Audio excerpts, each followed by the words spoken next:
بسم اللہ الرحمن الرحیم۔ السلام علیکم دوستو۔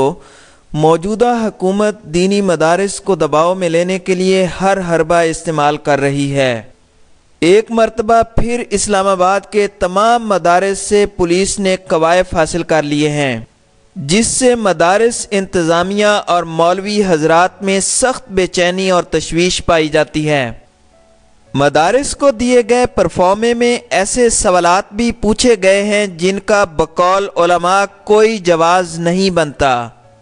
وفاق المدارس کے مرکزی ترجمان اور اسلام آباد کے ممتاز مولوی عبدالقدوس محمدی کہتے ہیں کہ مدارس اب گزشتہ ادوار کی نسبت زیادہ مشکلات اور مسائل کا شکار ہیں۔ مولوی عبدالقدوس محمدی کہتے ہیں کہ دینی مدارس کو کئی مسائل کا سامنا ہے، اور سب سے بنیادی مسئلہ یہ ہے کہ حکومت مدارس دینیہ کے طلباء کو نہ نوجوانوں میں شامل کرنے پر آمادہ ہے اور نہ ہی ان کو دی جانے والی تعلیم میں منتظمین کی مدد کو تیار ہے۔ وزیر اعظم عمران خان ان مدارس کو دنیا کی سب سے بڑی NGO قرار دیتے ہوئے ان کی افادیت اور اپنے معاشرے میں ان کی اہمیت کے نہ صرف قائل رہے بلکہ اہل مغرب کو بھی قائل کرنے کے لیے دلائل دیتے تھے، لیکن اب مغربی دباؤ یا خوشنودی حاصل کرنے کے لیے ان کی حکومت نے ان مدارس کے گرد گھیرا تنگ کرنے کی حکمت عملی پر تیزی سے عمل کرنا شروع کر دیا ہے۔ نوجوانوں کے امور کے لیے وزیر اعظم کے مشیر عثمان ڈار بھی دینی مدارس کے طلباء کو نوجوانوں میں شمار نہ کرتے ہوئے انہیں نظر انداز کرنے کی پالیسی اپنائے ہوئے ہیں۔ حکومت مالیاتی امور میں شفافیت لانے کے لیے مدارس پر زور دیتی ہے کہ وہ بینک اکاؤنٹس کی وساطت سے عطیات اور رقوم وصول کریں تاکہ اخراجات اور آمدن کا سارا عمل شفاف ہو اور اس کی آسانی سے مانیٹرنگ کی جا سکے، لیکن جب مدارس کے منتظمین بینکوں سے رابطہ کرتے ہیں تو ایک اعتراض ختم کرنے کے بعد دوسرا، پھر تیسرا اور اعتراض در اعتراض لگا کر ان کے اکاؤنٹ کھولنے سے گریز کیا جاتا ہے۔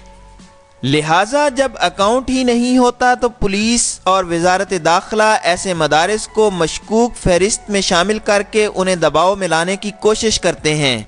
یہ امتیازی سلوک وقت بے وقت چھاپے اور کوائف طلبی کے نام پر ہراساں کرنا دباؤ میں لانے کے حربے ہی ہیں۔ یاد رہے کہ PTI نے صوبہ خیبر پختونخوا میں اپنے گزشتہ دور حکومت میں ائمہ مسجد کو 10,000 ہزار روپے ماہانہ دینے کا اعلان کر کے ان کی ہمدردیاں حاصل کرنے کی کوشش کی تھی، لیکن جب کہ وہ وفاق میں بھی برسر اقتدار آ چکی ہے تو اس صوبے میں بھی مدارس کے فارغ التحصیل طلباء اور ائمہ کرام سے رویہ اور سلوک یکسر بدل گیا ہے۔ گزشتہ دنوں خیبر پختونخوا میں عربی اور اسلامیات کے ٹیچرز کی بھرتی کے لیے ٹیسٹ ہوئے۔ میرٹ بتاتے ہوئے امیدواروں کے ماضی میں حاصل کیے گئے نمبرز کو بھی بنیاد بنایا گیا،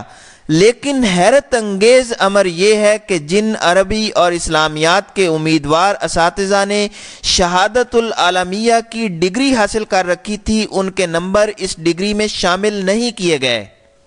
اس کا مقصد مدارس کے طلباء اور طالبات کو اساتذہ کی ان خالی آسامیوں سے محروم کرنا اور اسکول اور کالجز سے پڑھے طلباء کو آگے لانا تھا۔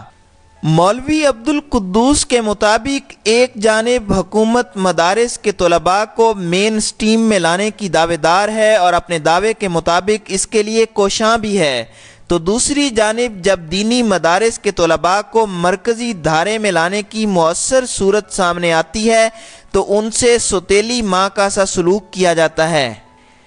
اسی طرح ذرائع کے مطابق وفاقی دارالحکومت اسلام آباد کی انتظامیہ اور پولیس نے گزشتہ دنوں تمام مدارس میں پرفارمے تقسیم کیے اور انتظامیہ کو ہدایت کی کہ تمام کوائف مکمل کر کے ایک ہفتے کے اندر واپس کیے جائیں۔ اس سلسلے میں مولوی حضرات نے جب وفاقی وزیر مذہبی امور پیر نور الحق قادری سے رابطہ کیا تو انہوں نے ایسی کسی سرگرمی سے لا علمی کا اظہار کیا۔ جبکہ اسلام آباد پولیس نے مدارس سے زبردستی قوائف یہ کہہ کر حاصل کر لیے کہ اگر پرفارمے مکمل کر کے واپس نہ کیے گئے تو ایسا نہ کرنے والے مدارس اور ان کے متعلقہ حکام اور علماء کرام کا ریکارڈ خراب ہوگا، جو ان کے مستقبل میں مشکلات اور مسائل کا سبب بن سکتا ہے۔ مولوی عبدالقدوس محمدی کا کہنا تھا کہ ہم سیاسی لوگوں کی طرح یہ تو نہیں کہتے کہ وزیر اعظم عمران خان نے مدارس کے بارے میں اپنی چند سال پہلے کی سوچ اور پالیسی پر یو ٹرن لے لیا ہے، لیکن ہم یہ سمجھنے میں حق بجانب ہیں کہ انہوں نے مدارس کے بارے میں پالیسی تبدیل کر لی ہے۔ اس کا ایک ثبوت صوبہ خیبر پختونخوا میں عربی اور اسلامیات کے ٹیچرز کے لیے ٹیسٹ ہیں۔ اس میں شہادت العالمیہ کے طلباء کو ان کی اسناد کے نمبر نہ دینا بہت بڑی زیادتی ہے۔ مولوی عبدالقدوس محمدی نے بتایا کہ نوجوانوں کے لیے وزیر اعظم کے مشیر عثمان ڈار مدارس کے نوجوانوں کو غالباً اپنے ملک پاکستان کا شہری اور نوجوان ہی نہیں سمجھتے۔ ان کی تمام پالیسیاں کالجز اور یونیورسٹیز کے طلباء اور طالبات کے دائیں بائیں گھومتی ہیں۔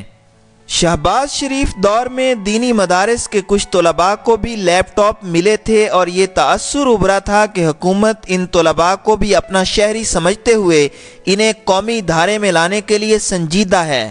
لیکن پی ٹی آئی حکومت کے دور میں تو یہ تأثر بھی دھندلا چکا ہے۔